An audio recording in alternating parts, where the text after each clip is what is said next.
We'd like to welcome everyone to the Provo Municipal Council, Redevelopment Agency Governing Board, and the Provo City Stormwater Service District meeting on Tuesday, May 14th, 5:37, 2024. The roll call of elected officials is Mayor Michelle Kafusi, Councilor Becky Bogdan, myself, Catrice McKay, Rachel Whipple, Gary Garrett, and Travis Hoban. Do we have anyone online? Councilors? Okay.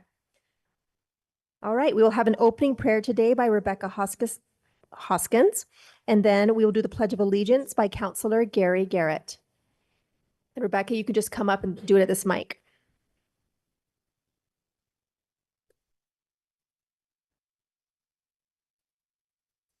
Our dear Heavenly Father, we are grateful to gather together today to talk about different things for Provo, and we pray that as we counsel together and talk, that we can remember Thee and be guided by principles of love and of integrity and honesty, and we pray that we can remember all those who will be affected by the things we discuss tonight. And we say these things in the name of Jesus Christ. Amen.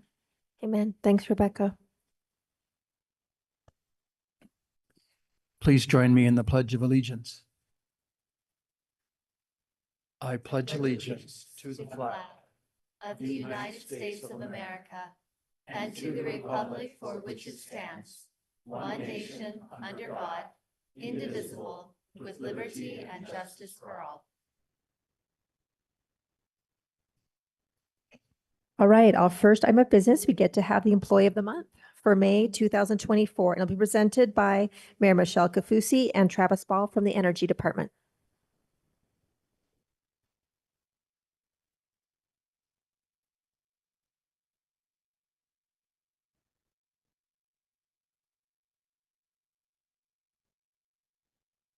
Chair McKay and Vice Chair Whipple and members of the Municipal Council. Today, we are privileged to honor an employee who has demonstrated exceptional care for our exceptional community. It is with great pleasure that I introduce Travis Ball, our current Energy Director, for what, 48 more hours? I know, we're gonna both cry. Who will be presenting the Employee of the Month Award for May 2024 to a truly exceptional member of our Energy Department. So I'll turn the time to Travis. Thanks, Mayor. And thanks, Council, for this opportunity. So I hope you get the opportunity to meet a great employee tonight from the Energy Department, and it's Jonathan Saluoni. Jonathan is one of those exceptional employees who, when he was hired in the Energy Department, he just made such a big impact in our department. First off, he's the planning supervisor for our department. But it's interesting when he came over from Public Works, he started and he's the first right off when he started, he's an engineer, planner, but the first thing you'd notice about Jonathan is he'd go out with the field crews. He would get down in the trench. He got on a backhoe. He would dig the trenches. I think he helped the fire station. He dug, I don't know, 200 feet of trench getting the fire station in. He made himself available, and he helped bring the planners in our division and the line crews together in a way that's been phenomenal. I don't think we've had a better relationship in our department between the engineering and the field workers. But not only is that he done that in the department, he works well with all the other city departments. Like I said, he came from Public Works, so he has great connections to other departments. And when we talk about a one Provo city, he works so well with all the other departments, and everybody. I can never remember anybody saying anything bad about Jonathan because he works so well with all the other departments. And finally, because he's in planning, he works with all the developers, and he has to tell developers hard things sometimes, but he does it in such a great way. I think he knows how important it is to get developments through the city, and he pushes those plans forward with a lot of efficiency. So thank you, Jonathan. He's a great employee to have in the Energy Department. Thank you. Thank you. Oh, okay. Which way? Oh. Unless you want to get a speech. Do you want to get a speech? I could embarrass Travis, I guess, before he leaves. Go ahead, say something. Well, I will say, so he called me up 2 weeks ago and he's like, hey, can you go to a meeting? And I'm like, yeah, I can probably go to a meeting in the evening. Unfortunately, I found out that he has two other people to come before me. So it really should say the third employee for Provo Power. That's That is not true, not true. Let's grab a photo. So can you be in the middle? Star.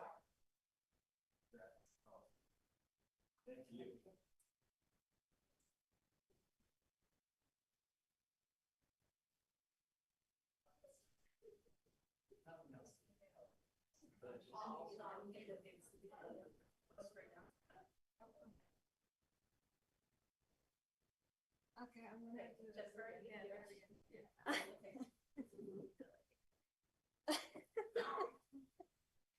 All right, 1, 2, 3, smile. Perfect. Okay. Hey, wait, drop. Oh, right here.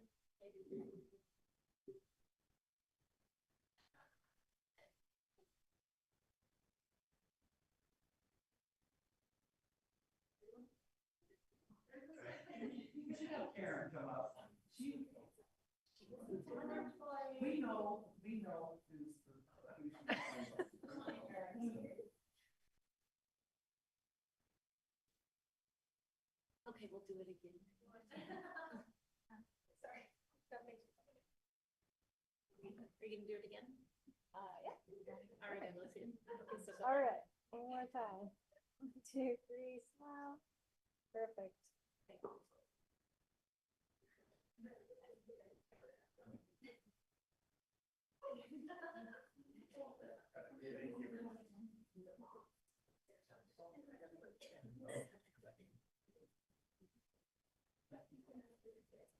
Because I dropped it. You would probably never drop something. I drop everything, so. Thanks, Drew.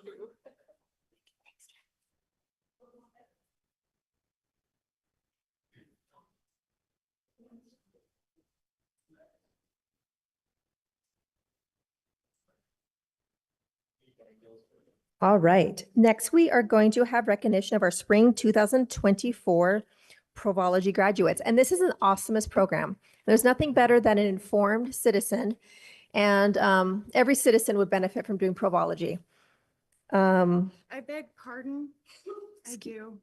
Can I break decorum and speak? Not right now, Public Bonnie. comment? There'll be a time for public comment later. At what point? After this. Right after this. Thank you. Yeah, I it- apologize. Graduates, congratulations. All right. The recognition will be presented by Michelle Kafusi and Scott Henderson.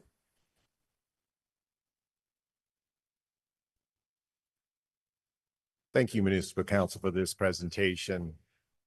We are going to present to you the Provology class of spring 2024. These graduates have committed 2 to 3 hours every Wednesday, February through April, in commitment to learning more about their community.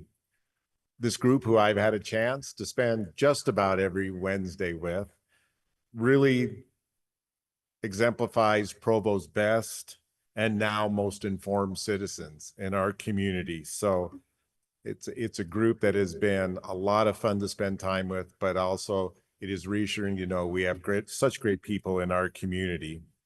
So I will read the graduate's name. Mayor Kafusi will present their certificate. Chairperson McKay, if you can come down and give a handshake and a congratulations to all those. And then just a reminder, as everybody is called, to come forward when I call that name. And then we will take a picture, and then we have a nice little dinner across in the community room to celebrate our graduation. So I'm going to turn around. Hit the music, Michael. Thank you. Stephanie Case.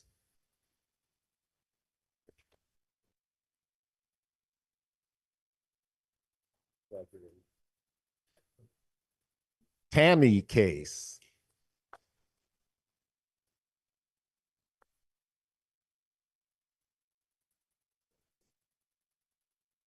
Sam Cosgrove.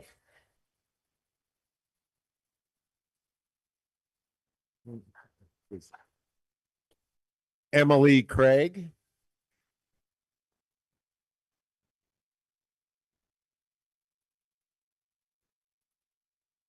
Yvonne Duffin.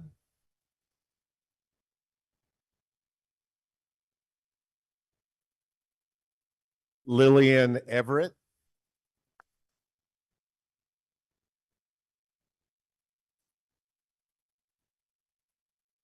Dustin Higginson.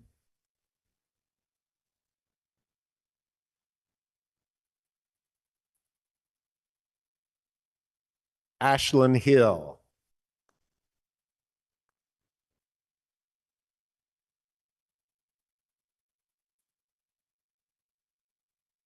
Lance Holmes. Gary Lindley.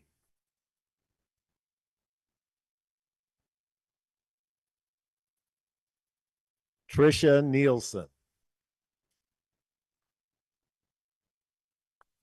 Cindy Smith.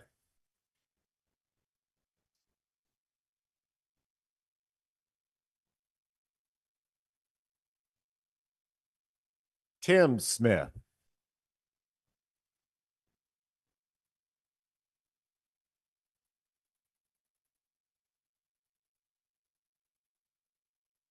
Stan Stewart.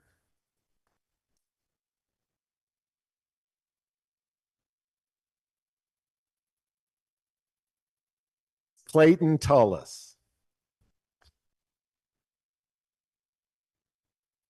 And Amy Wright.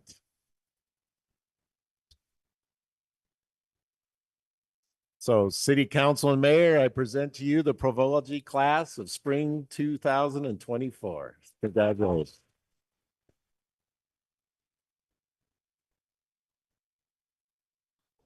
Picture time. Stand, want to stand, and then, okay, and you got a lot. Class is too big.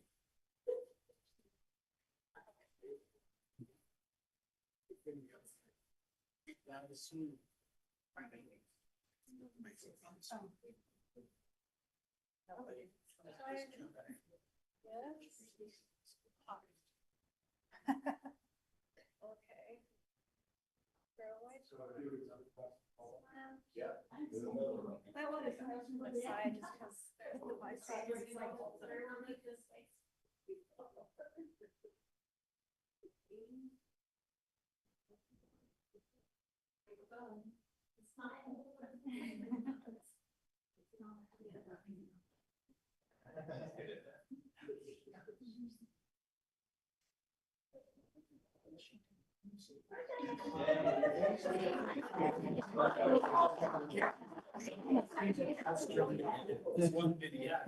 One long. Yes. When you look up faces of. Exactly. I love it. Thanks.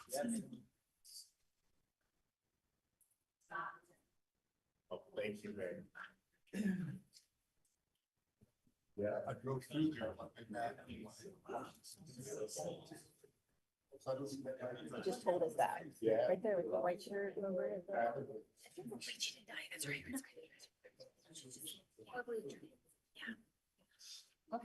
As indicated on the screen, a required public hearing will be held for certain agenda items prior to council action. After each such item has been presented, time to comment will be provided for all those who wish to speak. For items that do not require a public hearing, public comment will still be taken following presentation of the item, but will be limited to 10 minutes. At this time, up to 15 minutes have been set aside for an open public comment period, which is intended to allow comments on matters that do not appear on the agenda, but are limited to topics regarding municipal business or within municipal council purview.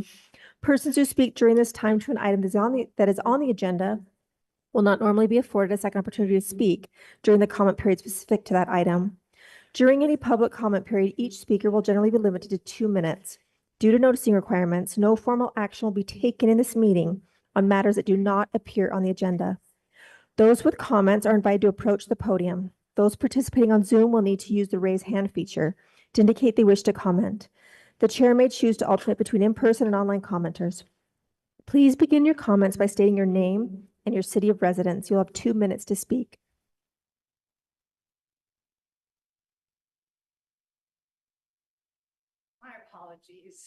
I didn't know how the order of business was going tonight. You know me. My name is Bonnie Schiffler Olson. I am a proud resident of Provo. I see you, Travis. I see you, Gary. I see you, Rachel. I see you, Catrice. I see you, Becky. I see you, Michelle. And I don't know your name, but I see you too. I'm here tonight speaking on behalf of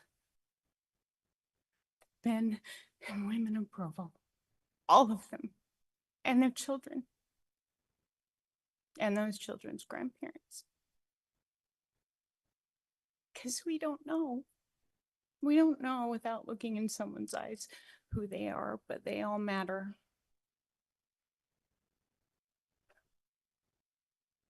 This is the flag that was draped over my father's casket 30 years ago. The last time I saw him was in Santa Monica, California. I'd been dropped off at a homeless shelter by my grandmother with $20 and a carton of cigarettes because I wanted to stay there and be with him after the brain tumor incident to Agent Orange was removed from his brain, and he hadn't yet recovered, and I did not want to leave. I hadn't seen him in 5 years. We'd been separated because my father, whom I love and miss so much, had done things in my family that meant my family was unable to stay together.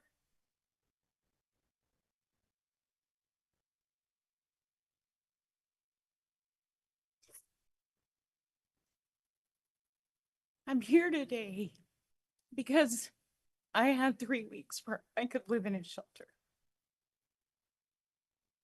I was 8.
I had my youngest son in high school.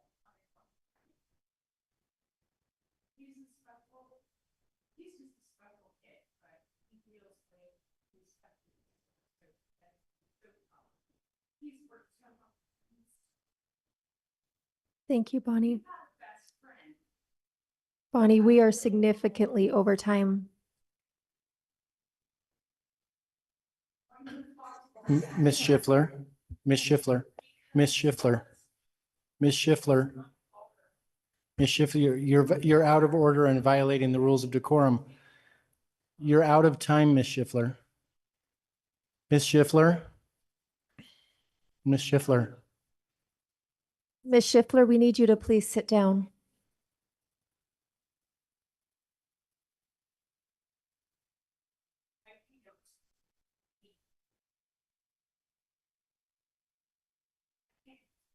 Was the only option. God, I beg.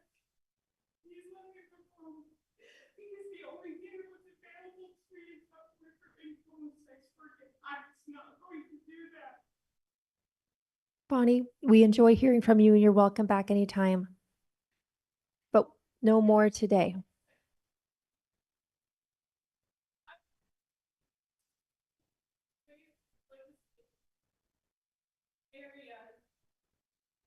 I understand. Hey, Bonnie, I'll stay after. I'd love to hear your story. I'm here for our children. Thank you. Thank you. Thanks, Bonnie.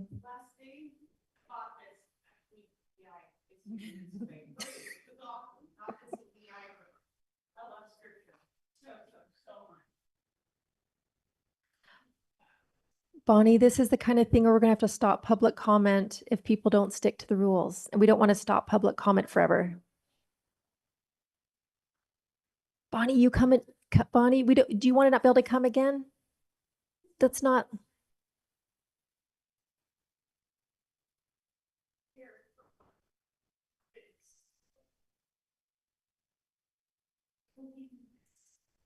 We know you do. We know you do.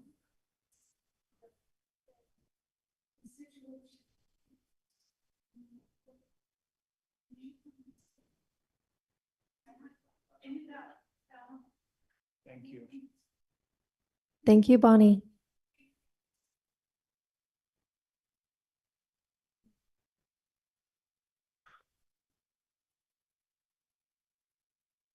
Thank you for coming, Bonnie. All right, we have an action item, a resolution. Oh, are there any other public comments? All right, next, a resolution to place 0.061 acre parcel of property located generally at 480 West Center Street on the surplus property list and authorize the mayor to dispose of the property. This will be presented by Tara Riddle. Thank you. Just as a refresher, back in 2012, Provo City took action to have the building at 480 West Center demolished after the building was determined to be unsafe and it was condemned. So this is the property just immediately across the street. You probably can't see it, but I can. It's just this empty lot that's right here. The property owner was given a period of time to repay the city for the expenses for the demolition or surrender the property. The property owner was unable to repay the city, so deeded the 2,657 square feet of property in September of 2013. Since that time, the property has been sitting vacant, although it was occasionally used to house a storage shed for parks and recreation. Recently, this property was included in a request for proposals as part of the city center block, and we received a response from the Provo Cinema LLC, which has proposed constructing a community theater on the property. We are currently reviewing all the details that come with the proposal, but before moving forward with any action on the property, it will need to be placed on the surplus property list. So the resolution, as currently proposed, would place the property on the surplus property list and then authorize Mayor Kafusi to sell it according to the city code, which outlines the criteria for selling the property, which includes selling it at appraised value. The current appraised value is $133,000. Are there any questions? Any questions for Tara? I don't think so. Thank you, Tara. Okay. I'd like to open up this item for public comment. Anyone have public comment on this item?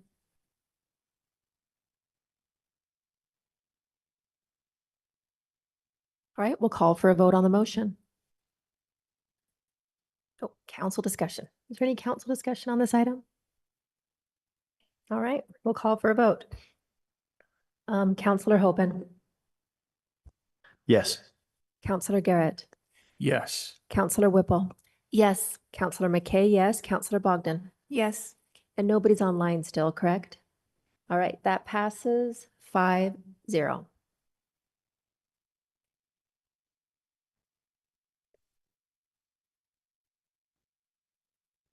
Next, an ordinance amending the zone map classification of real property generally located at 1354 North Geneva Road from agricultural to one-family residential. This will be presented by Aaron Ardmore. Actually, Nancy Robinson. Hello, Nancy Robinson. Okay, so this property is just currently zoned agricultural.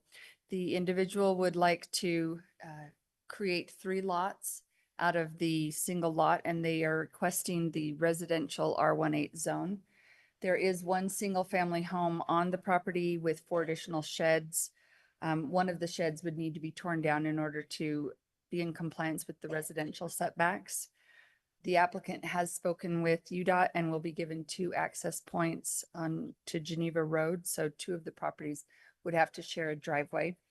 This was presented to the Planning Commission on April 24th. And on a vote of 7-0, the Planning Commission recommended that the Municipal Council approve the above noted application. Thanks, Nancy. Any questions for Nancy? All right, thank you. We'll open this item up for public comment. Is there any public comment on this item? All right, council discussion. Any council discussion? All right, we'll open this item up for a vote. Councilor Garrett. Yes. Councilor Whipple. Yes. Councilor McKay, yes. Councilor Bogdan. Yes. Councilor Hoban. Yes. That passes unanimously 5-0. Next, implied motion on a resolution approving an amended development agreement related to property generally located at 2050 North Canyon Road. And this will be presented by Aaron Ardmore. I see what happened here. We got like the 2 flipped. No problem. Thank you, council. So we did talk about this a bit today in the work session. I just want to start by answering the questions that were asked of me earlier today. There was one question about the sidewalk against Canyon Road. It's a 6-foot sidewalk and there's no park strip through that whole corridor. So that would remain. The other question was the setbacks on temp towers. There's kind of 2 different setbacks that if you look at it from a vertical perspective, there's a stairwell wall that's maybe 6 to 10 feet high in spots. That's about 4 to 6 feet away from property line setback. The actual structure, the 5-story structure, is about 6 to 10 feet, depending where it angles up Canyon Road. So it varies from 6 to 10 feet for that setback for the 5-story temp tower structure. So hopefully that gives you some perspective and some resolution on the amended DA for this project. So this project, just a brief background on this. This was approved a year. The rezone was approved about a year ago. Development agreement was executed and applied the medium density residential zone to 2050 North Canyon Road. As the applicant owner started to work on the plans that were taken through that process, it seemed like it wasn't really financially feasible. He's back here today to amend that development agreement. I think it's important to note that the 2 stipulations in section 4 of the development agreement that's currently on file, the 30-foot maximum building height and the full parking to meet section 1437 are still met with this amended DA. The differences are he's going from 12 units to 14 units with this amendment in the concept plan. He's going from about a 26-foot tall structure to just over 28-foot structure. And the parking has gone from 21 spaces to 30 because of the additional units. Those are the main differences in the project that we haven't talked about already. So if you have any questions, I'll try to answer those. Any questions for Aaron? Councilor Garrett. And setback to Aaron, maybe Yes. describe the difference in setback between Yeah. the first plan and So the yeah, second. I guess I kind of went over that with temp tower thing in my mind, but yes, the setback on the original DA was 14 feet back, and the setback on the amended DA request is 8 feet 8 inches. So that's why I brought up that temp tower, because I think it's pretty comparable. But there were some other aspects, some other topics about this that came up today. Mr. Salmon is here if you wanted to address those with him as well. Great, thanks, Aaron. Are there any other questions for Aaron? Are there any questions anyone has for Mr. Salmon? All right, Mr. Salmon, if you don't mind coming up. Councilor Bogdan. I appreciate you being here to answer Thank you. questions. The one question that I've received a couple of times. Do you mind explaining what date did you file the original development agreement?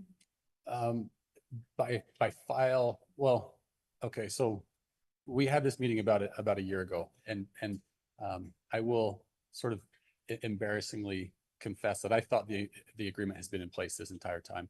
Because I had sent an agreement that I think I had signed and executed. We then had the meeting, there was no significant material change. And it wasn't until a few months ago that Aaron reached out and said, you know, hey, are we going to put that agreement in place? I thought that it had been in place the entire time. So it was pretty quickly after that that we executed it. So that might be the file date that you're referring to. Right. Thank you. And also, can you explain to us why you switched the development agreement, why you're seeking a different development agreement and not sticking to the original development Yeah, agreement? sure. So I've viewed this as a concept plan. That's how we refer to it as a city, throughout this entire process. And so I was under the impression that our developers agreement, as Aaron pointed out, had important stipulations or parameters or, you know, brackets that confine the project, specifically the building height, the medium density, it references the parking. And so I came with that concept, a drawing that I have not engaged with structural engineers, civil engineers, geotechnical engineers. I've tried to keep my architect fees to a bare minimum. And so I came with what to me was a concept, but with the understanding that we would put some parentheses around that concept. We had approval, and then I've continued to work with architects, and they say, well, you know, this doesn't actually work. What if we could? So it's been a long iterative process. I regret that there's maybe the perception of, you know, a quick last minute change. It has not been quick, and it's not really last minute because we've been working on this the entire year. We could go over all 40 or 50 iterations that we've been working on. But I've viewed the development agreement as parameters that limit what the final design might end up being. Thank you. So you don't anticipate coming again and changing a development agreement again? No, but I will admit I don't have permit ready drawings today. And so you know, there may be some facade changes that, you know, so that's why I'm a little bit nervous to present this design and say, yeah, this is final, because we haven't had code review. I haven't had an engineer look at it. It's still conceptual today, but I'm not asking to go beyond those parameters that we've agreed to a year ago. Okay. And then one other thing, the other thing that I keep on hearing a lot about is the fear of this turning into a rental property. Mhm. And if it turns into a rental property, then there's the fear of it being over occupied and underparked. Can Yeah. you address any of that? I mean, there's nothing I'd in the love development to. agreement that addresses that. Right. So this will be a little bit corny. I apologize, but I grew up on Grandview Hill. I've lived here for 35 years. I have 5 kids who are in the Provo. Like I want to contribute to the city. I hope this development does that. I'm not a professional developer who is experienced with developer agreements and this process and whatnot. So I apologize, but my intent is that I build something that I know the timing is off and my kids wouldn't be buying it, but I hope that these are built in the future as well. And that my kids have this opportunity. To speak specifically to owner occupancy, there are some things that we're doing. So first, they'll be individually metered, which would be a requirement for them to be owner occupied. We've begun the process of applying for FHA project approval, which would be required for any buyer to receive FHA financing, which would allow them to come in with a lower down payment and a lower interest rate, but would require that they're owner occupied. And so investors wouldn't qualify for that. Third, the FHA, in order for us to maintain that project approval, would require a certain owner occupancy to investor ratio. And I don't know the exact ratio. I think it's something like 3 to 1.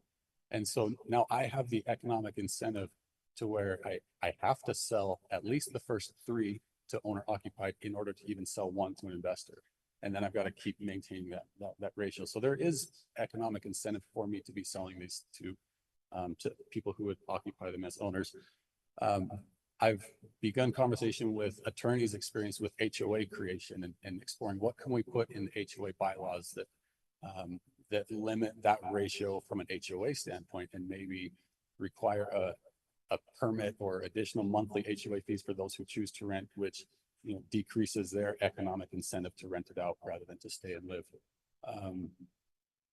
And so I think I beyond that, I don't know what I can actually legally do in terms of, you know, discriminating and finding out. And there may be people who come in and are dishonest and say, yeah, we're going to occupy this as an owner. We sell it to them and then they'll turn around and rent it. I don't know what controls I would have beyond that, but the intent is that these would be all sold off and they would all be, as much as we can encourage that to those who would occupy it as owners. Thank you. Councillor Garrett. Hi, Mr. Salmon. I echo Councilmember Bogdan's gratitude for your coming here today. So before a year ago, you met with the neighborhood in the neighborhood meeting. Could you speak to what issues they raised at that time were their greatest concerns and what you've done through this iterative process to address those concerns? Yeah, sure. And I believe there's a recording of it, and I think even on the city website. So, you know, anyone is welcome to fact check me if it feels like I'm misleading. But I would say that there was significant comment around parking. There's an existing parking challenge there. There's a student housing unit just south of our property. And my understanding is that they charge for parking. And so those students say, well, let's park up on the street here. And so the neighborhood, as I heard complaints and concerns was, you know, are you going to contribute to the existing parking problem? Even to the extent where one owner, and this is serious, said, well, why don't you build a parking structure there instead of, you know, the multifamily project? I think she was joking, but it's to that extent that parking was an issue. I don't mean to minimize any other issues, but that one was repeatedly brought up, even to the point where I was trying to kind of move the conversation along to other issues. I'm just thinking, you know, it was a year ago, but that's the strongest impression in my mind was that parking was an issue, which is why I think the new design is a significant improvement. We've gone from 12 units to 14 units, but we've gone from, and I think to correct the numbers, we've gone from 22 parkings, I think it was 22, up to 29. And so we're expanding parking. Now there may be some 1 bedroom and some 2 bedroom, but we still intend to keep within the required parking that would be for the unit, or for the entire development. But parking has been a key focus. Okay, great. And I know you met with that neighborhood group. There have been several emails from neighbors. I saw that you were copied on one from Steve and Lily Mott that you addressed, and you offered to meet with them if they had any further questions.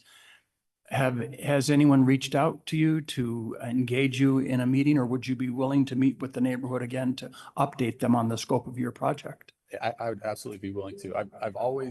I've shared my cell phone number. I've shared my email. I'm not trying to, you know, hide behind inaccessibility, but no one has reached out besides the previous neighborhood chair who I've had some conversations with.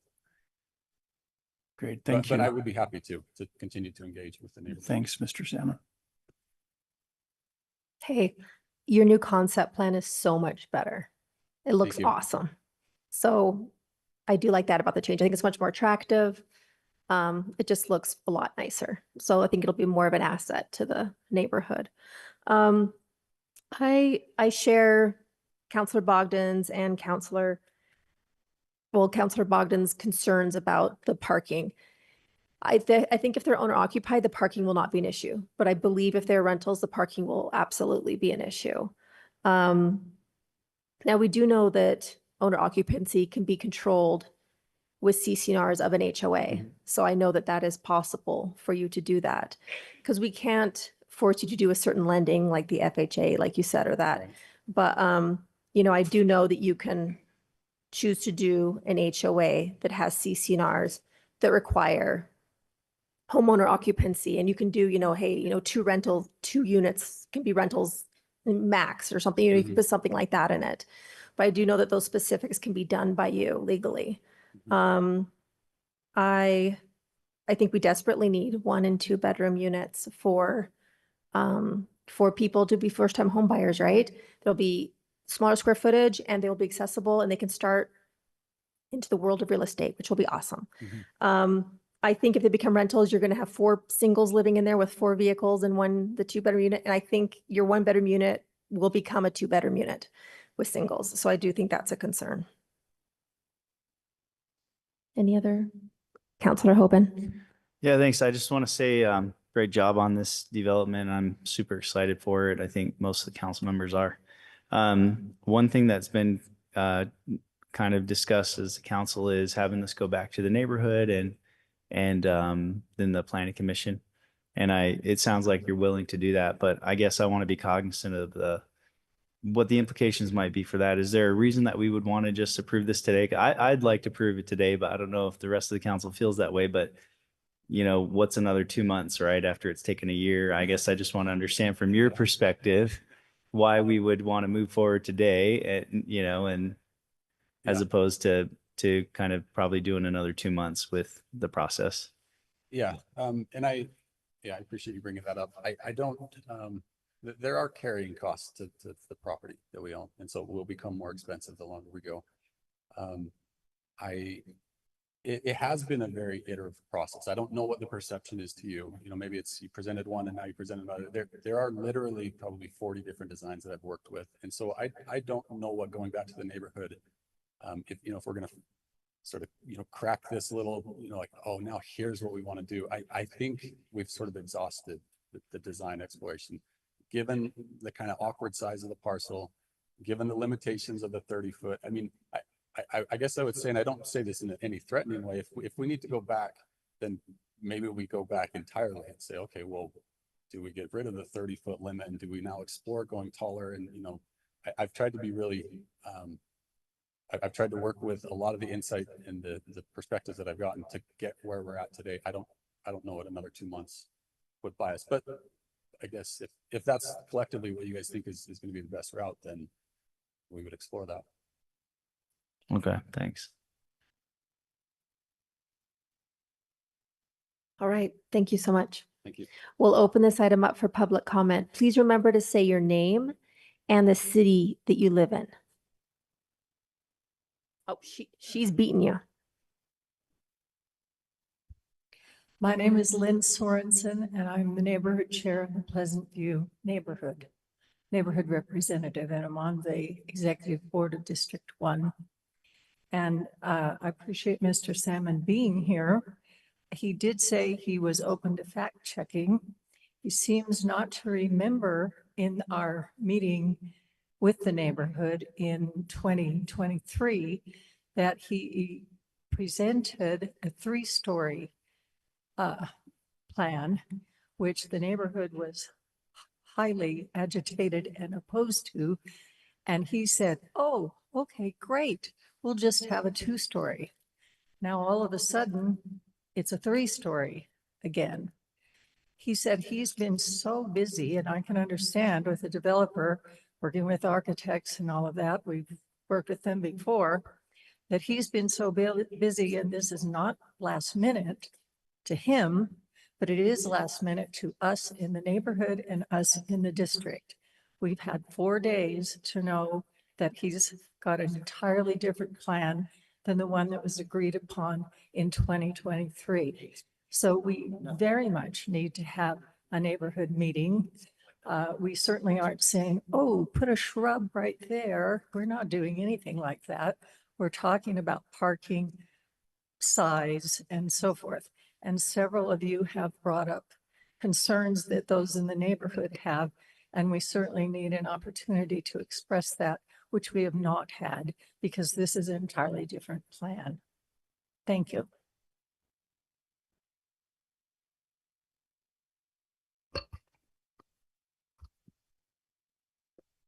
Hello, my name is D.V. Jacobs.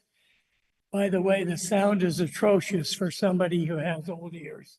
It's really atrocious. You got to get it fixed. So I get about 30 or 40% of the comments back and forth. The old sound was better. My parents and my wife and I have been owner residents of our Garden Villa condo since 1969. That's nearly 55 years. So you can understand why we feel very familiar with the feelings and concerns of our 81 Gordon Villa owners regarding this sudden current proposal. We hope each municipal council member will carefully read the May 10th statement of our Pleasant View neighborhood representative, R. Paul Williams. As my time is limited, Paul, I think, is still in Egypt with BYU, otherwise he'd be here representing. Yeah, we have received it and we've You read have it. that. Thank you so much. Thank you. Very briefly, Ryan Salmon's concept plan has been in discussion since 2022 and 2023. He first proposed a 3-story apartment house. As we know, he went through the system and came out to be 2-story apartment instead of a 3. He then put the property up for sale for nearly 2 years, and now has come back in the last minute without going through the Neighborhood Planning Commission process with a quote, no taller than 30 feet, i.e. 3 stories, 30 feet, 3 stories. Why not just say, I want a 3-story? Well, anyway, to quote Paul Evans' submission, this is a violent departure from every discussion and review to date.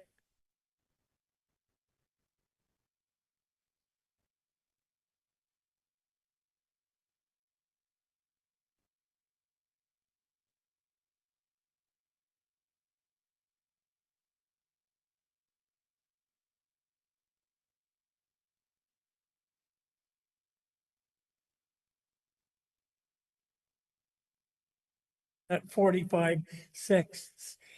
To quote Paul, it's a violent departure from every discussion and review to date with the neighborhood and before this Provo City Planning Commission. There are also other significant shortcomings. We ask you to terminate consideration of this act to go through the appropriate neighborhood and planning commission process.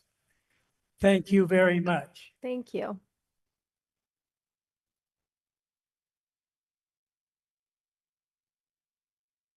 Hi, my name is Cindy Madsen. My son Jed Madsen's in the Pleasant View neighborhood. He can't be here tonight because he has class. I just want to advocate for Ryan Salmon and for affordable housing. We have an opportunity here in Provo to have affordable housing. A lot of the housing that is built does not encourage young families to move here. We are desperately in need of more housing for that. It's disappointing to me that the neighborhood would not consider the need for that type of housing. People who have been in their houses for years, who have been able to, in their young years, buy housing that they could afford, are not offering that opportunity to other young families. It seems to me that Ryan not only has provided significant parking allowances, especially if it can be zoned properly, he's provided that and also is providing this opportunity that our city needs. Often our city builds homes that are big and huge. They're great for people who have a lot of money, not for our young people who want to move back to where they grew up. So I just want to advocate for that and have you consider that this is a need that desperately needs to be filled, and ask for you to look at other ways that we can also fill this need. I also was a little confused, and I may be misunderstanding this, but he's within the height restriction that it seems like hasn't changed. So I'm not sure why the 3-story and 2-story matters if we're still within the height restriction, but I could certainly be misunderstanding that. Anyway, that was my biggest thing, is we've got an opportunity here to have affordable housing that our community desperately needs. Thank you very much. What city do you live in, ma'am? Provo. Okay. I just am up in the Quail Streets up above Timpview. Great. So I am advocating for Provo. Awesome. In regards to the height, let me just say really quickly, the max, the zone that he did get was MDR, which was 30 feet. Oh, no, it's 45 feet, but he agreed to not more than 30 feet. And his building was going to be 26.5 and now it's going to be 28. So it is very, you know what I mean? Limited. Yeah. Great. Thank you very much.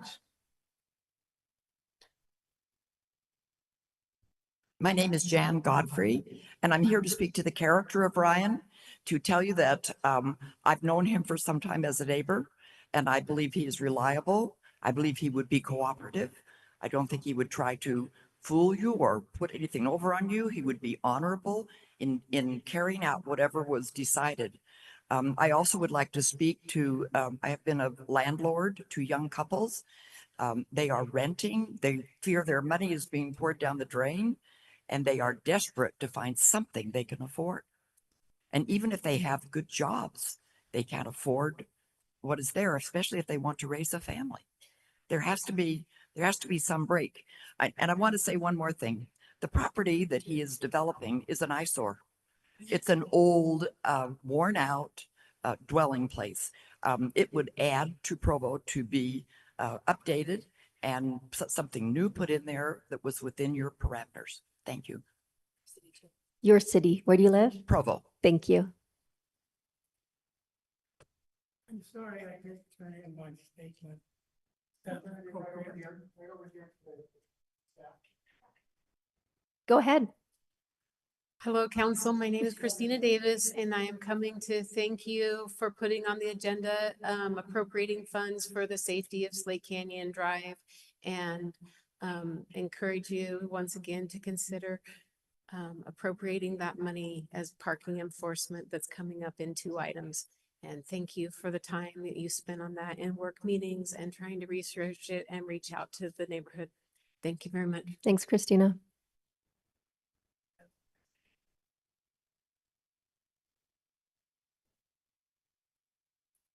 Hello, my name is Duncan Cole. I'm from I'm Provo. sorry. What was it again? Duncan Cole. Okay, thanks. I'm from Provo. I live in the neighborhood. And I am glad to see that this project's coming forward.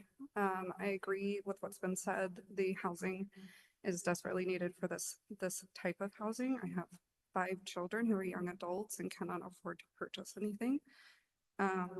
I feel like 3 levels is appropriate for the area. There are other large apartment complexes on that street. It's a busy street. It seems like a good place for that.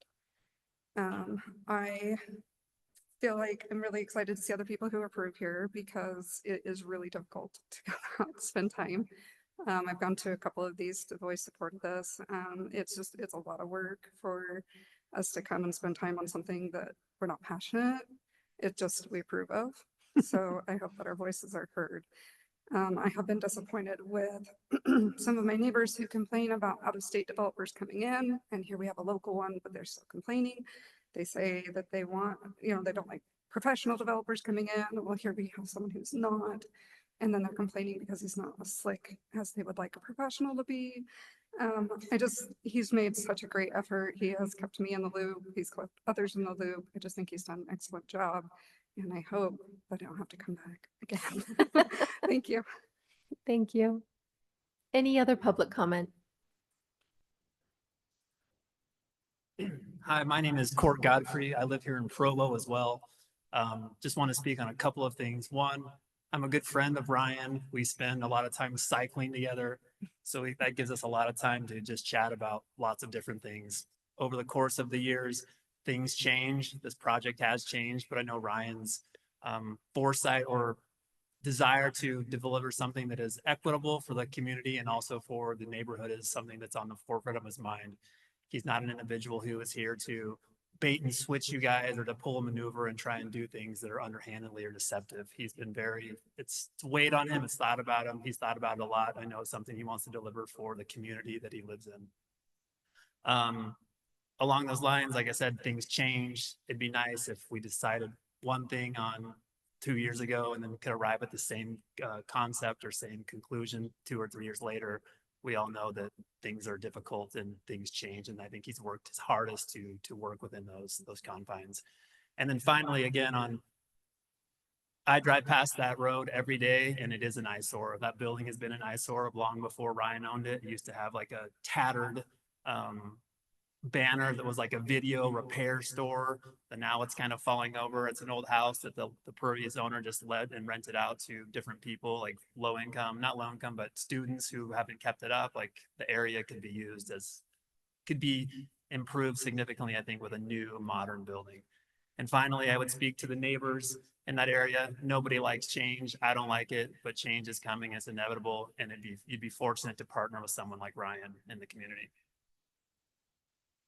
Thank you. Sharon? Okay.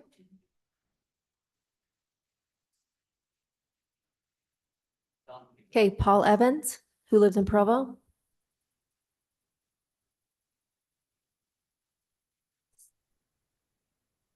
Hi, just doing a sound check, make certain you can hear me. Yep, we hear you good. Oh, excellent. Thanks for the opportunity to be able to participate. Just three quick issues. First of all, the property has been for sale now for over 6 months and is for sale even today. So who will do the development and how that will proceed is a question that is of concern. Secondly, the neighborhood discussions were clearly focused on parking as one major issue. The second major issue was the height. And as has been discussed, it originally proposed at 3 stories. We negotiated to 2-story as the height. And the height of 30 feet was to accommodate any architectural features that may be on top of the roof. But the actual roof height was 24 feet. And now it's going to be 30 feet. And those are, 6 feet differences. But the issue is the number of stories. We go from 12 units to 14 units. And the development agreement was never reviewed by the neighborhood. And the idea of 30 feet does not incorporate what the true issue was, which was to be a 2-story development. And then finally, the 1-bedroom apartments have the same square footage as the 2-bedroom apartments. So usually you buy real estate based on square footage, not based on how rooms are called or designated. We really need to be able to see what the CC&R or HOA is going to be to ensure owner occupancy. We don't have any idea of that. And then the setback, we have less setback now for a taller building than we had before. And the comparison to Timpanogos Towers is not appropriate. It's a completely different type of project and meant to fit into a different type of area in the neighborhood. So Thanks, thank Paul. you.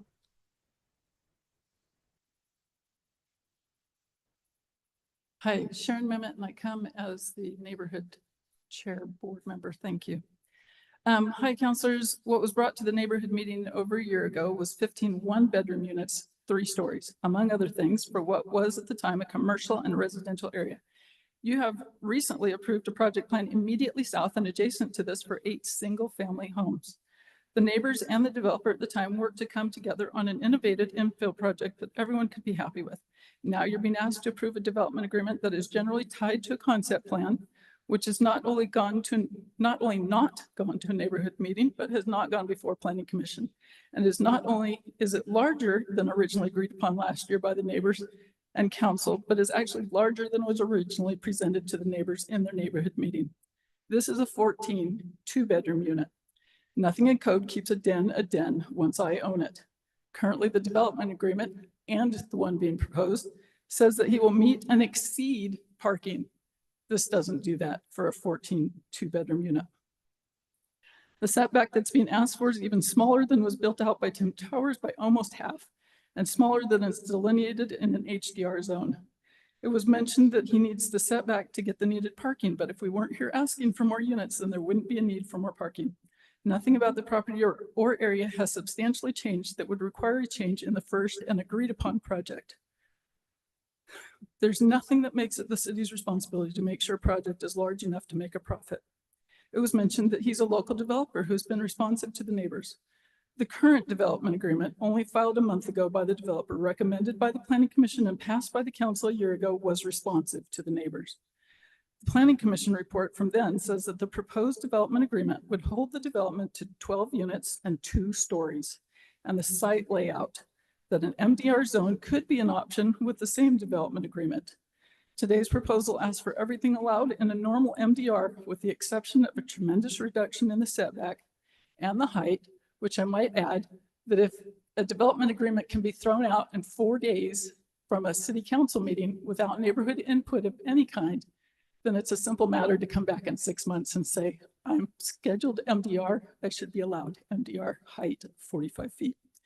It may also be worth noting that the property is currently for sale and that since this development agreement runs with the property, these changes are only being sought for the next project. Please don't completely subvert the neighborhood process and all the people who have worked hard and invested in this area by throwing out the current development agreement. Thanks, Sharon. Any other public comment?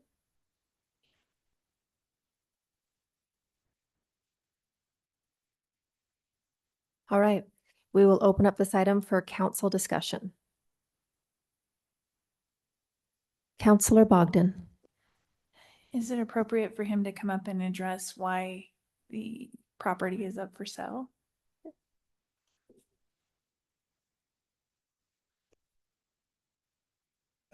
We, as you can probably see, this has been an exhausting process.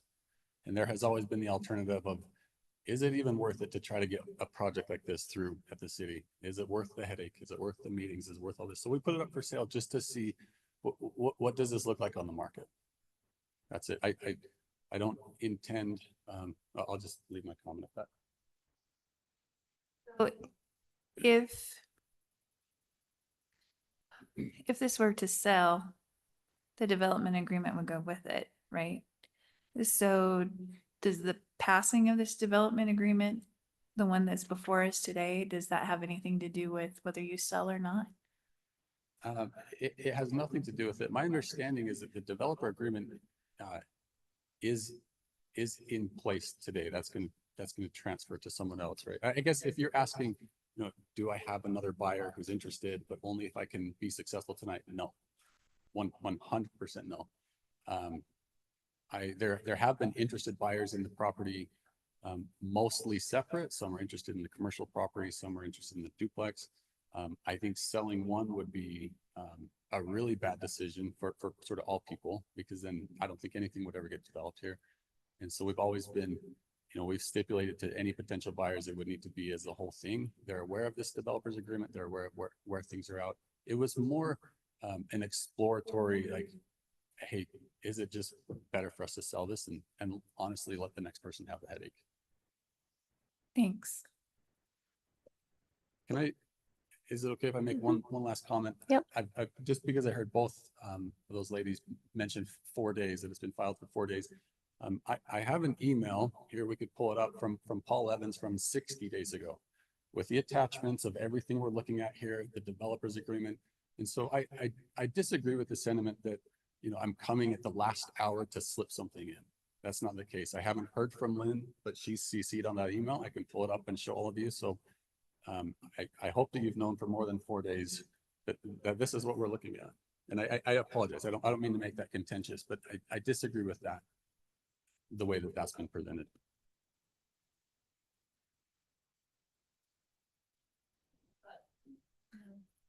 No.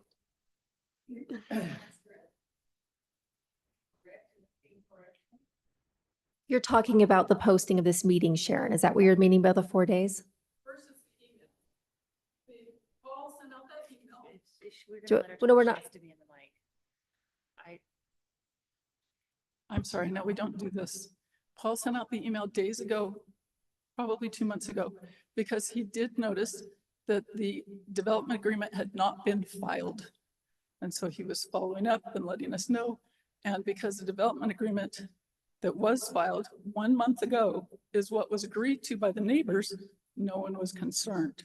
We've known about this new development agreement for 4 days. And frankly, we haven't known about it for 4 days because it wasn't posted. There was no staff report to read. I had to do my own homework. It took 2 days finding last year's planning commission, watching the old council meeting before I'm going to bother to notify my neighbors. So I'm glad that Ryan knew enough to tell his neighbors to come out. Well, it was posted Thursday, like the same time we got it, right? So Yes. 4 days we Yep. knew about it. Yep, same not as us. 60. Same as us. Yep. Do you know what? I think it's really important to understand that A neighborhood doesn't approve development agreements. That's not the neighborhood's job.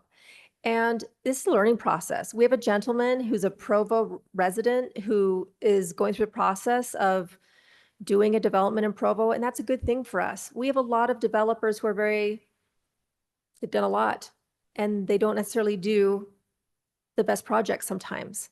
And I know that the staff has had a great experience thus far with Mr. Salmon and the way he's worked with them and proceeded ahead. And being sticklers about everyone changes their mind. I change my mind all the time. My kids change their mind all the time. And I think anyone doing something for the first time, I can't imagine if I built a house, I would drive my husband crazy with all the changes I would make. And just because you learn, right? You learn as you go, and you don't even know what's possible until you're doing it. So I think that that's important to remember. Councillor Hoban. Yeah, first of all, I just want to appreciate everyone who's come out to comment and participate in the process. And regardless of your feelings, I do appreciate y'all being out here.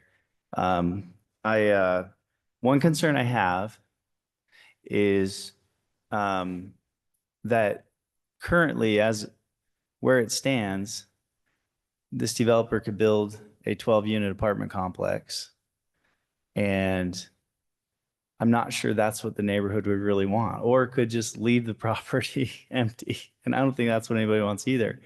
I think about a story. I have a sister-in-law in Kanab, and she said that they have Airbnbs there, and she said that a guy who had a property wanted to put 2 Airbnbs, but he needed a setback approved chain. He wanted it towards the front of the property to just make the Airbnbs more accessible. So he was going to build 2 Airbnbs. Neighborhood came out in force against these, no, don't give this, don't, allow it to be closer to the road. So it wasn't approved, and he went ahead and built 4 Airbnbs a few feet further back because he could. And I just wonder what the neighborhood is going to get if this doesn't happen. And I just wonder if you guys are prepared for that. You're literally fighting over 2.5 feet height. According to what we've been told, it was 26 feet and 28.5 feet now, or vice versa. I can't remember, a foot and a half, according to what we've been told. So I'm going to go with that. Aaron, is that correct? If it's not correct, I'd love to know, but that's what we were told earlier today. Yes, it was 26, and he's still going to stay below the 30. Yes. No, but what is it going to be exactly? It was 26 and now it's going to be 28? I don't know the 28.5. exact footage, but suffice it to say it's going to be within less than feet. 30. We're within 4 It's feet. yeah. And so we're I guess that's my concern here is we're arguing over a 4-foot height difference at most. 2 more units, but there have been I think 8 more parking spots added or 6 more parking spots added, which is a plus. That's a net improvement, I think. And then the opposite is the other option is if he can't make this work, he just walks away or sells it, and you get stuck with a eyesore or 12-unit apartment complex. I mean, I guess I just, if this, I don't view personally, and I don't live there, so I can say this lightly, but I don't view these changes as so substantive. Thank you. That, I would think that this needs to go back to another neighborhood meeting. I genuinely think if this goes to a neighborhood meeting and then goes to planning commission in those 2 months, he might sell it and you're stuck with an eyesore or a 12-unit apartment complex, or nothing is actually going to change. I really don't know, what would change. Maybe it comes down 2 feet. Maybe 1 unit comes off. I don't know what the compromise would be, but it seems like that's kind of a, it just doesn't seem like that's so significant. So I'm supportive of the project. I don't want to come across as I'm not listening to the neighborhood. You all know, you've heard me, you've seen me vote no on things because of parking issues, and but I'm not feeling, based on having driven out there and viewed it, and I just don't have those concerns. So I also just want to say, rarely do we get people coming out to comment on the character of a developer. That is meaningful to me. If they are commenting about the character, it's in the opposite tone or vein. And so to me, that means there are people who are willing to take their Tuesday night, come up here just for the purpose of saying, hey, this is somebody we want to work with. You're going to want to work with as a city. That is meaningful to me. I hope we don't miss the forest for the trees. I'd like to just get this project moving forward and get 14 more owner-occupied units out there. That being said, we need something for me to feel comfortable. We definitely need something in writing that states that these will be on the market as owner-occupied, or I don't know, Brian, what we could do. And if that's not appropriate to discuss right now, that's fine. But for me to feel comfortable moving forward with this, I would need some sort of assurance that they're going to remain owner occupied as much as we can, can do that. I think to answer that question, Councilor Hoban, my suggestion, I think there's two avenues that the council could follow if as a body they agree with that comment, which would be either to make a motion to continue this, for that option to be explored and to be brought back to you with a development agreement that has that explicitly in it, so you can see the actual language, or to make a substitute motion to the implied motion to approve the development agreement as proposed with language to that effect added back into it, and then staff could work on getting that in it afterwards. Okay, so just for discussion purposes, I'll make the motion and we can continue to discuss. It doesn't kill the discussion. So I'll make the motion that we approve. Sorry, can you restate that for me, Brian? Say approve the development agreement as proposed, contingent upon also adding language about owner occupancy as reflected in your comment. Thank you. I'd like to make the motion that we approve the development agreement as proposed, with the exception that it includes language regarding ongoing owner occupancy of the units as discussed as a council. I'm terrible at this. That was good. I think we get the point. I'll second that. Okay, we'll have discussion on the motion. Councillor Garrett. Yes, am I remembering that an email we received from Bill Pepperoni that this would need to go back to the Planning Commission? It does not. No, I can address that. We talked about that in the work session.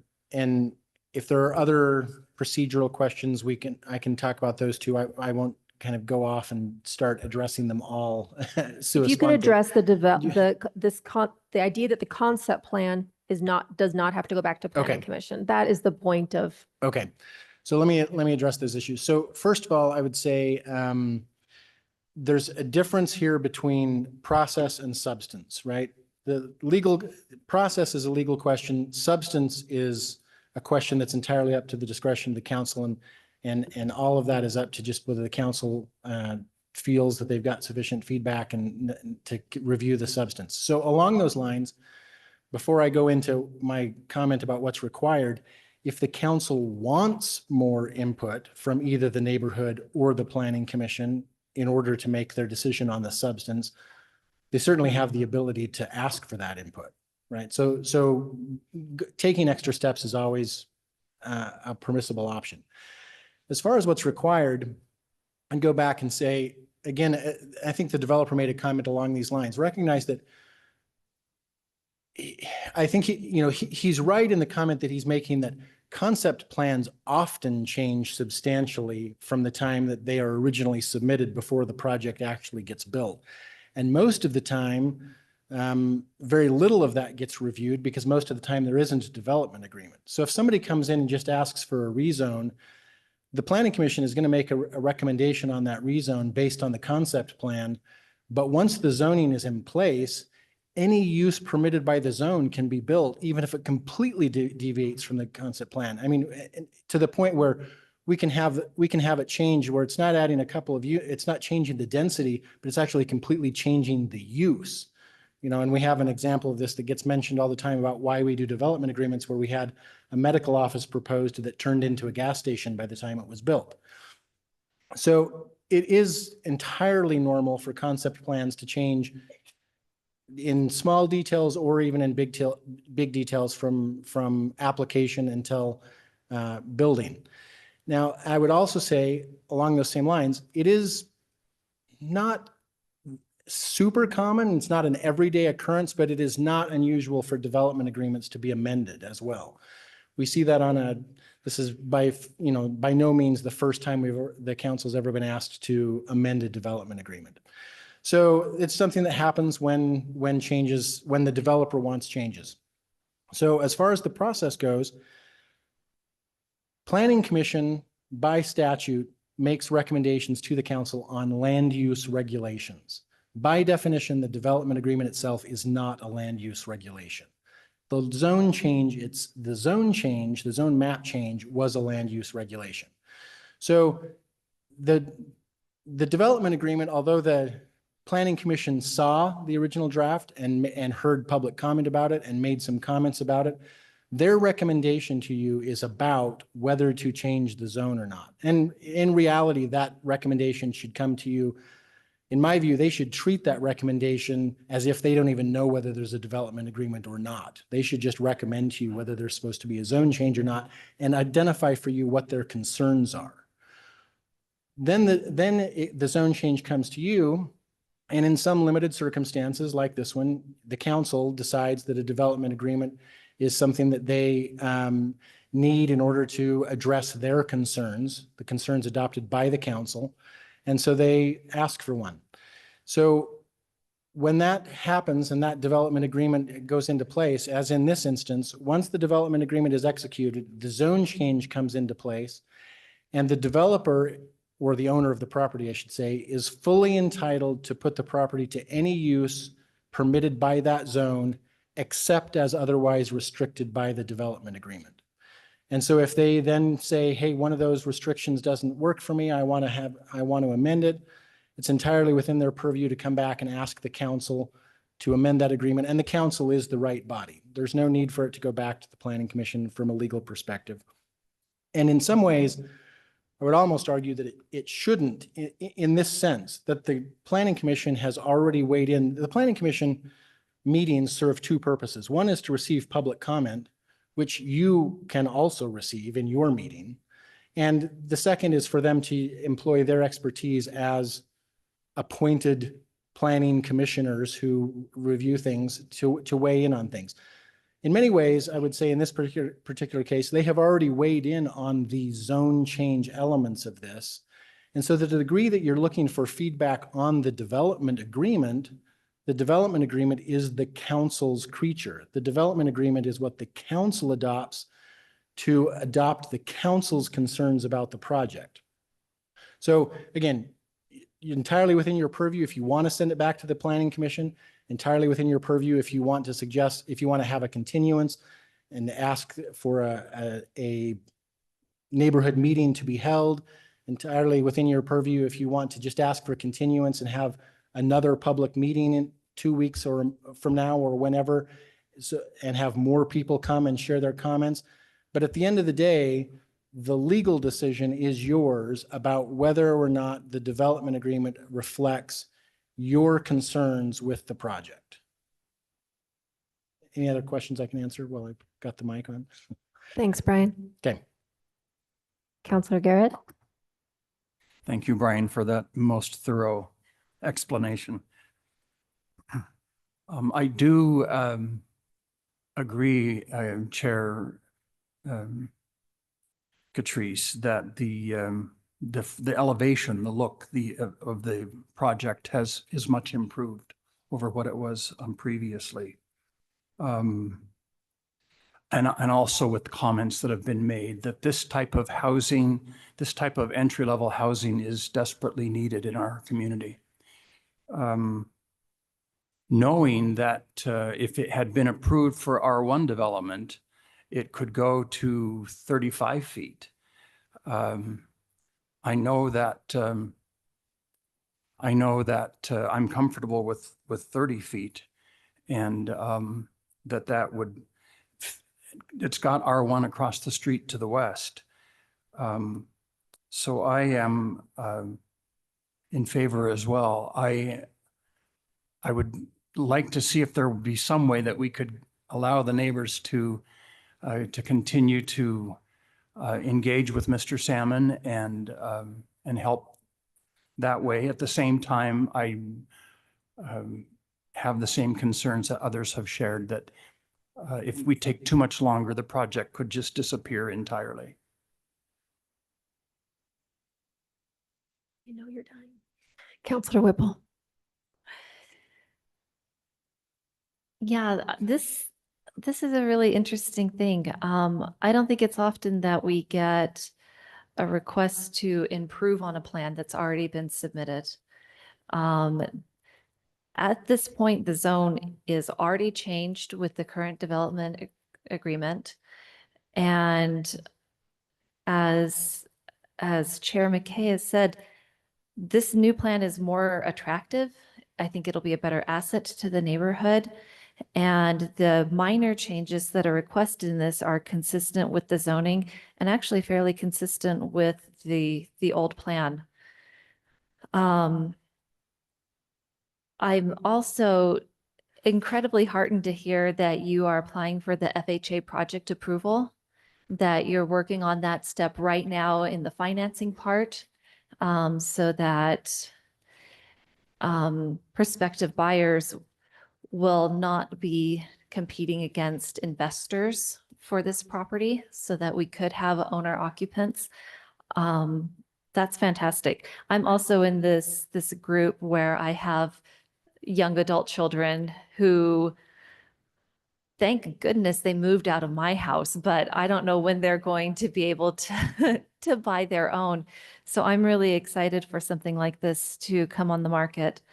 Again, I'm super grateful that we do have somebody who lives here in Provo who is looking for an opportunity to contribute to the community at great personal headache cost, right? I understand that you're doing this as, you know, to make some money, but also to contribute in the way that you're making the money. And I'm just incredibly grateful that you're willing to do that. The real question is, if you make it through this process, would you be willing to do it again? Because that's what we need, is more people who are willing to come into Provo and do these relatively small development projects, filling in these weird little gaps and things like that. Because if we can add projects like this, we can still preserve the character of our neighborhoods and create that new housing for our young adults who don't have a place to go otherwise. And I will, as my last statement, say that the difference in a few feet is, I just can't agree with Paul's characterization that this is a violent departure. That seems to be a very strong exaggeration. So I'm fully supportive of this project. I was supportive of it before, and I'm just pleased that he's taken during this year opportunity to improve it and to make it a better product for our city. Counselor Bogdan. So the 30 feet, what makes me not concerned about it is, yes, you have a 45-foot maximum in the MDR zone, but in an R1 zone, we verified this with Aaron today, and I have 30-foot homes in my neighborhood, is 30 feet. And then it can be like, what, I think the front facade's 30 feet and then a 35-foot maximum for like the roof pitch. So even if this was an R1-8 zone or an R1-6 zone, you could still get a 30-foot single family home. So that makes that concern not valid to me. And we did ask today about the street and if that setback would be an issue in case they ever wanted to widen the street or put in a UVX. And we were told by our public works team that the setback wouldn't be an issue. So the one concern I do have is this turning into a rental complex, which is something that Provo has a lot of rental complexes. We really do need something that is homeowner occupied. So thanks.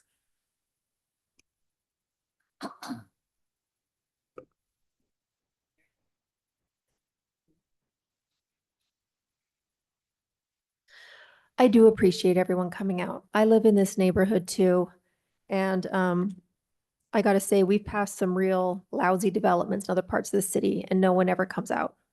It's very sad. I would love it if people come out of some of these lousy developments. But I think that I'm sorry that I don't agree with some of you today on this. I feel bad because I know that you're passionate about it and so many of you are so invested in our neighborhood program, which I love. And I go to all the neighborhood meetings I can, and it's so important and the process is important.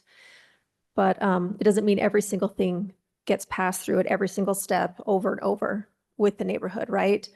So yeah, Travis, can you please restate the motion, or Malia, do you have it written down? Or so? Can we get the motion restated? Brian, do you want to restate the motion better than Well, Travis it originally should have been stated it? recorded somewhere, right? Yeah. Oh, Heidi's Is she remote. is she on Okay. Zoom? Okay, I can state the intent of the motion, but it probably won't be word for word. So I'd like to make a motion that we pass, that we approve. Well, let me make it easier for you. Yeah, thank you. I was gonna say, since you've already made the motion, let's just restate the intent and not actually try to remake the motion.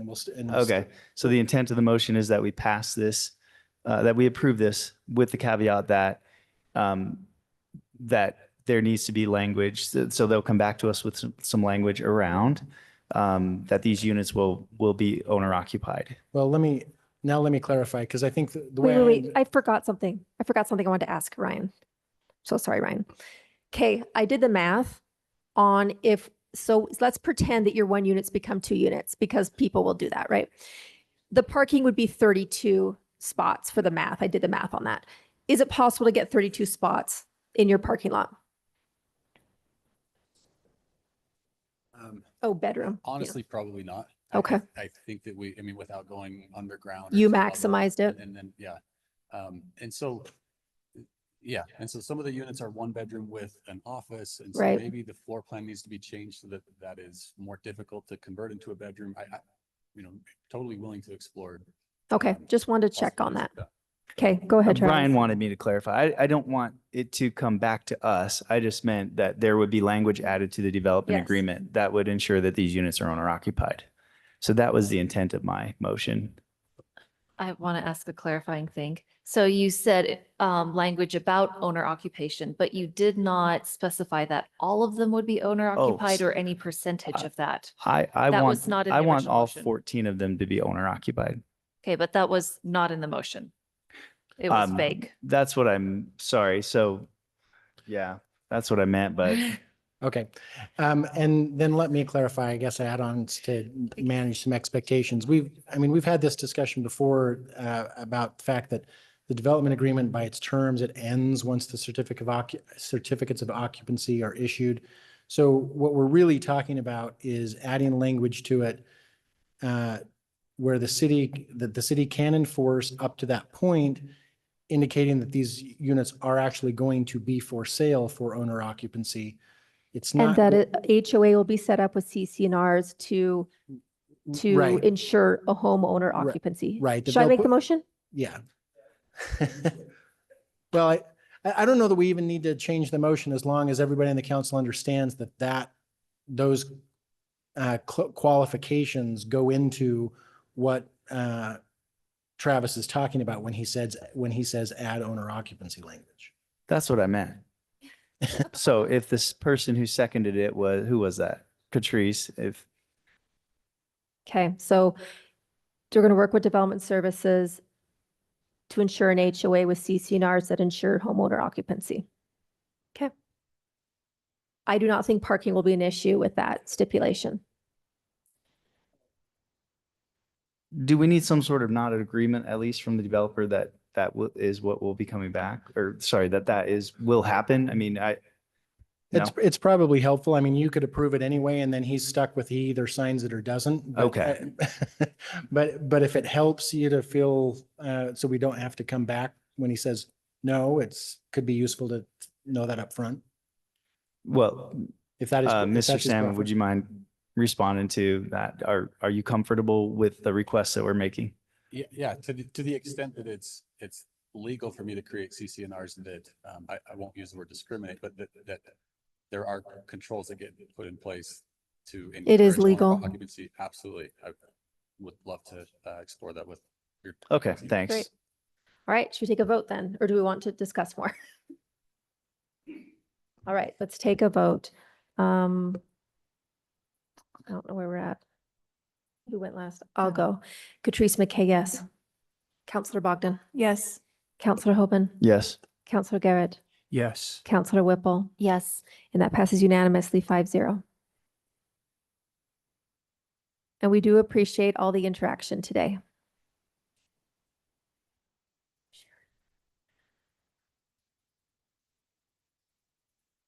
All right, next, an action agenda, an applied motion on a resolution approving the appropriation of $200,000 in the Legacy CIP Fund for a zoning rewrite, presented by Bill Pepperoni.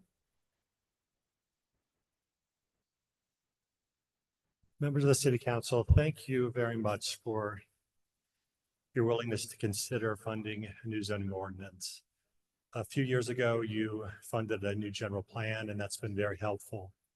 But in terms of the future of Provo City and making a difference to the future built environment, new zoning ordinance will have a significantly greater impact than a general plan ever would.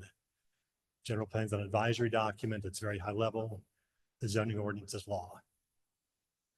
As you know, the ordinance we have is years past the need for updating. And so we would really appreciate your help with this. That's all I have. Thanks, Bill. Any questions for Bill?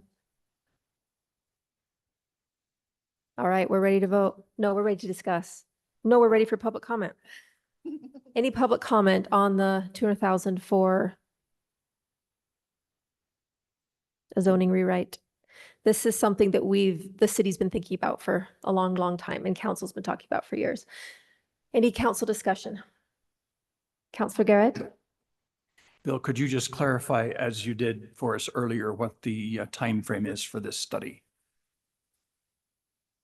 So Summit Engineering, which has a planning division within their engineering department, engineering company, won the bid for the response for proposals. They're the ones who were awarded that.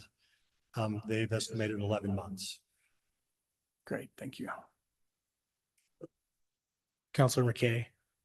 Yes. Just real quick for clarification with the council, this appropriation is scheduled to come out of the Legacy CIP Fund. Just for some background, the Legacy CIP was where a majority of the one-time money for projects that came out of the ARPA allocation went. The current fund balance in that fund is roughly $1.58 million. As we heard earlier today, there's a proposal in the tentative budget to use 1.3 million as part of the funding for FY25, which would leave roughly $285,000 and change in that Legacy CIP fund. With this appropriation, there'd be roughly $85,000 left in that fund. Thanks, Justin. All right. See no more discussion. We'll go to a vote. Counselor Bogdan. Yes. Counselor Hoban. Yes. Counselor Garrett. Yes. Counselor Whipple. Yes. Counselor McKay, yes, that passes 5-0. Next, an implied motion on a resolution approving the appropriation of $26,400 in the general fund for Slate Canyon Parking Enforcement costs. And this will be presented by Malia. I don't really have a lot more to add than what we talked about in work meeting, but this is for the parking signs, the no parking signs that will go up on Slate Canyon Drive, and then also to fill the gap for the last month and a half of this budget, this fiscal year, to increase one of our parking enforcement officers from part-time to full-time until the next budget year starts July 1st. Great. Thanks, Malia. Any questions for Malia? All right, thank you. We'll open this item up for public comment. Any public comment? Guess we heard the one comment earlier from Christina. We'll go to council discussion. All right, we'll go to a vote. Councillor Hoban. Yes. Councillor Garrett. Yes. Councillor Whipple. Yes. Councillor McKay, yes. Councillor Bogdan. Yes. That passes unanimously 5-0. Next, an applied motion on a resolution tentatively adopting a proposed budget for Provo City for the fiscal year beginning July 1st, 2024, ending June 30th, 2025. This will be presented by the Mayor, Michelle Kafusi, and John Borgett, the Director of Administrative Services. Thank you, Council Chair McKay. I'm going to go ahead and just read the letter that I read earlier, and then I'll turn the time over to Kelsey Zarwak. So, dear members of the Provo City Municipal Council, it is a privilege to deliver to you my proposed Provo City budget for the upcoming fiscal year 2025.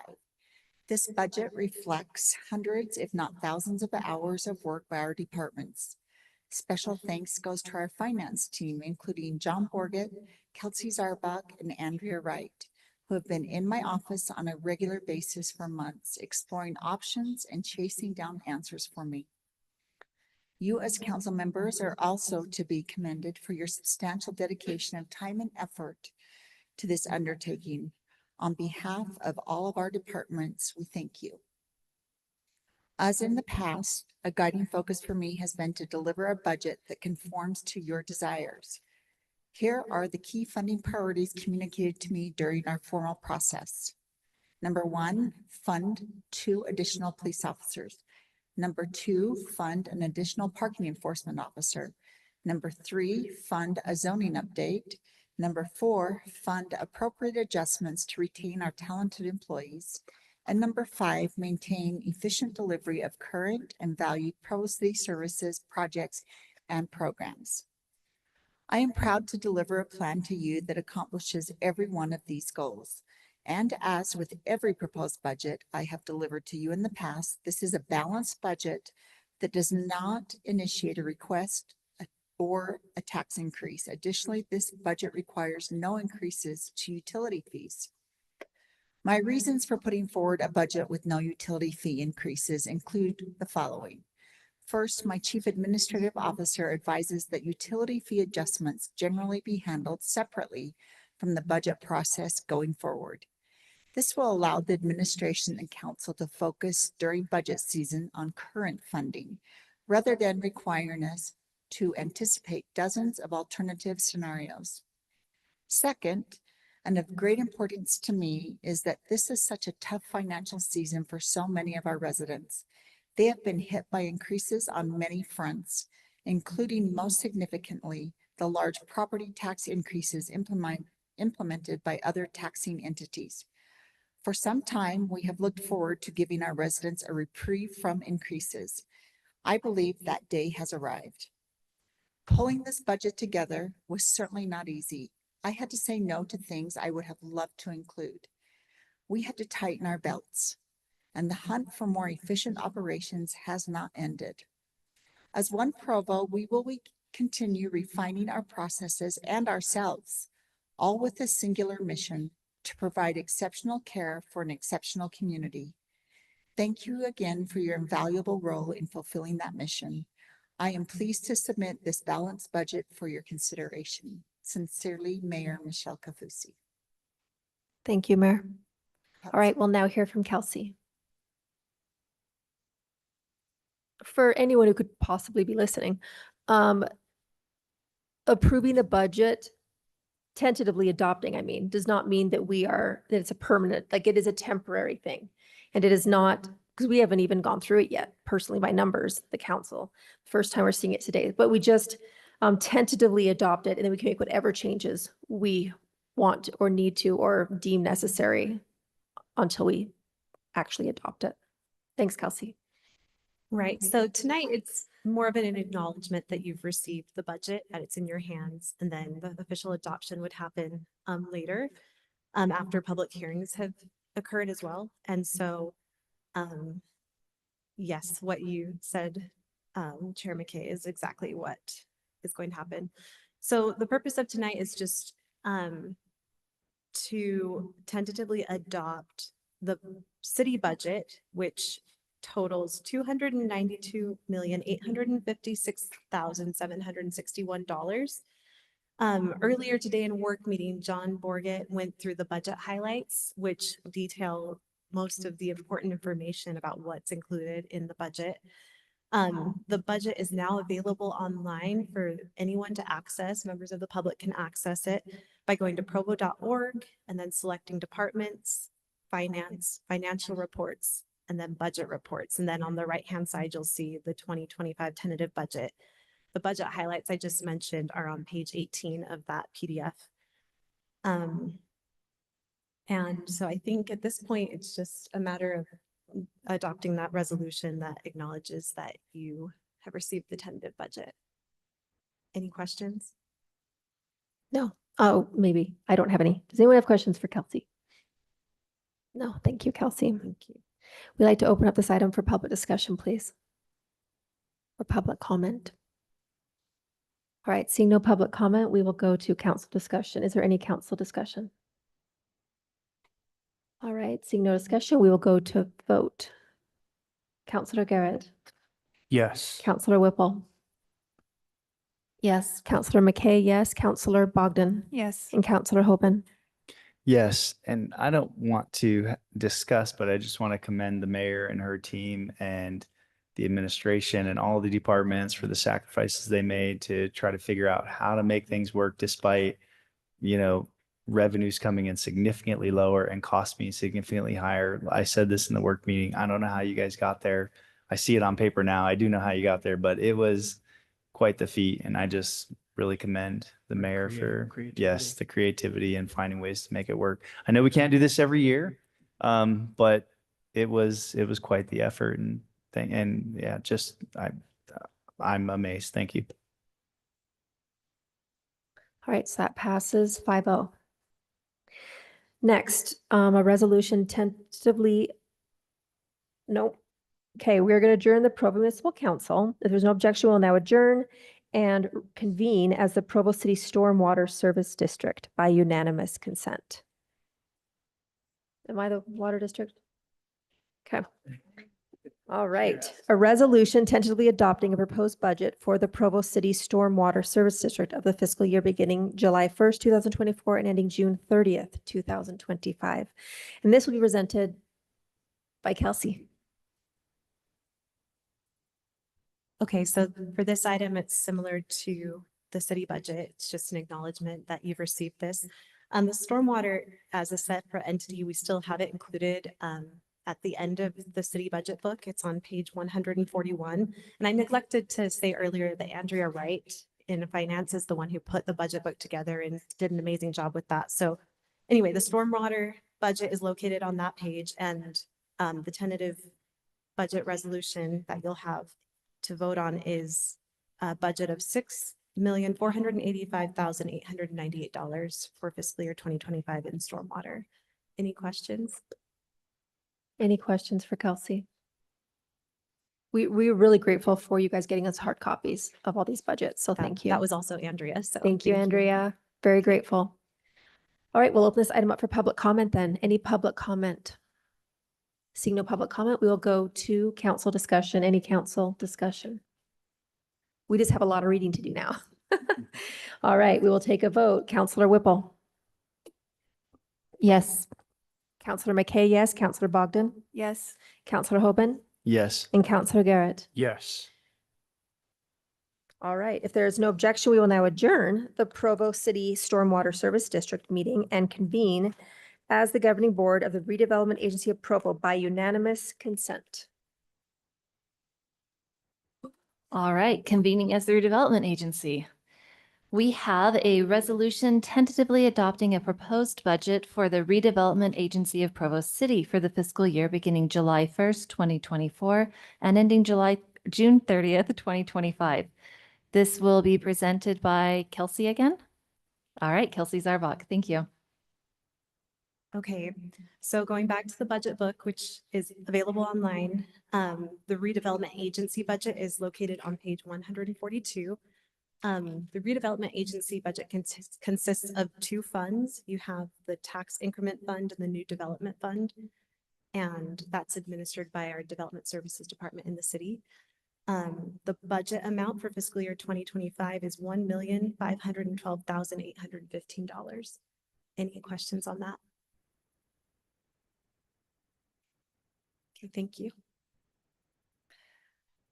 All right, we'd like to open this item for public comment. I was looking to see if there are any online on your screen. Nope. Okay, seeing no public comment, we now open this for council discussion. It's really hard for us to discuss when we've just gotten it. Yeah, and also a lot of the budget process is done in advance of actually the budget being, provided to us. So I always feel bad when we're kind of flying through items. I always want to be like, I promise we have thought about this and talked about this. And so for the sake of for the benefit of the public who might be watching, all two people or whatever, we are very thoughtful about all of this. Yes, yeah, because we've had the whole slew of budget meetings. Now we have the document to read. We have not read it, but we will read it before we finally adopt the budget. As Chair McKay said, this is us taking this as our discussion point. We can deviate from this budget or not, but this is where we're working. All right. Well, that was enough of our council discussion or our board discussion. It's not a council at this point. So we will call for a vote on the implied motion. Board Member Hoban. Yes. Board Member Garrett. Yes. I, Board Member Whipple, say yes. Board Member McKay. Yes. Yes. And Board Member Bogdan. Yes. All right, that passes 5-0. If there's no objection, we will now adjourn the governing board of the Redevelopment Agency of Provo meeting by unanimous consent. Thank you all for sticking to the end.